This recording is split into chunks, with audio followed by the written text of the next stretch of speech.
We want to determine the remainder. So you have two options when you're asked to determine the remainder. Well, you actually have three options. You can do long division and find the remainder that way.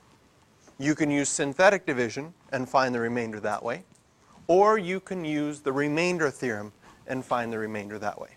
Now, depending on what the question is, one of these is sometimes easier than the other. So we're going to look at synthetic division and the remainder theorem and make a decision which one you like better in this case. You'll need to know how to use them both because sometimes one is better than the other, but we'll look at both of them. So we'll start with what we know the best, synthetic division. So for part A, in synthetic division, if I was setting this up, I'd have 2, -5, -5, 5, 3, and outside I'd put a 3. Bring the first number down, 2, multiply, add, multiply, add, multiply, add, multiply, add. So our remainder is 0. If we do this same question using the remainder theorem, well, the remainder theorem says if I want to find the remainder, I'm going to let p of x equal this whole thing. I would have to find out what p of 3 is. So that would be 2 times 3 to the power 4 minus 5 times 3 cubed minus 5 times 3 squared plus 5 times 3 plus 3.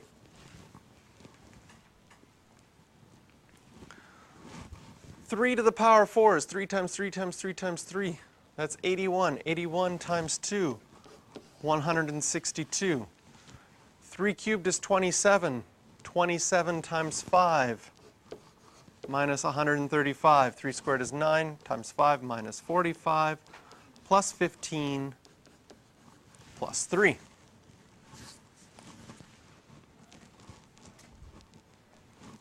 Add and subtract all those up, and we get 0 again. So mental math-wise, in comparing these two, I think the synthetic division is less strenuous on your brain. Look at the biggest multiplication you had to do all the way through here. 3 times 2? Is that our biggest, or maybe 3 times -2 because it had a negative there. That was our biggest multiplication that we had to do. And in adding, is -5 plus 3 the hardest adding we had to do? Or do you think 5 minus 6 is harder? But when we look at our remainder theorem in this case, 2 times 3 to the power 4, that's a lot heavier multiplication than 2 times 3. You get 162. And the adding and subtracting, our numbers are a lot bigger. It gets the same result. But I find when you're doing larger numbers, then synthetic division is nicer. The other thing about synthetic division is it not only tells you the remainder, but it tells you the answer you get. It gives you your quotient as well. So it gives you more information, whereas the remainder theorem just gives you your remainder. Okay?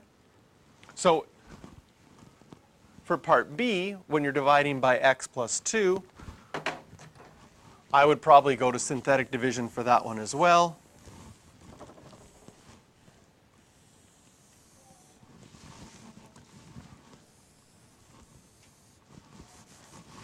And so if I was dividing by x plus 2, I'd put a -2 out here.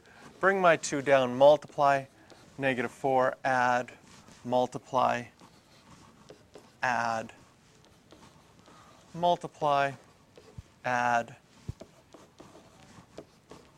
We got some bigger numbers this time, but still it's not too bad to get to 45. So sometimes I find that the remainder theorem is nice if you're plugging in 1 or -1. Then the math is really quick and easy, but often synthetic division is quicker. Here are some questions for the remainder theorem. Do 4a, 6a, 7, and 8.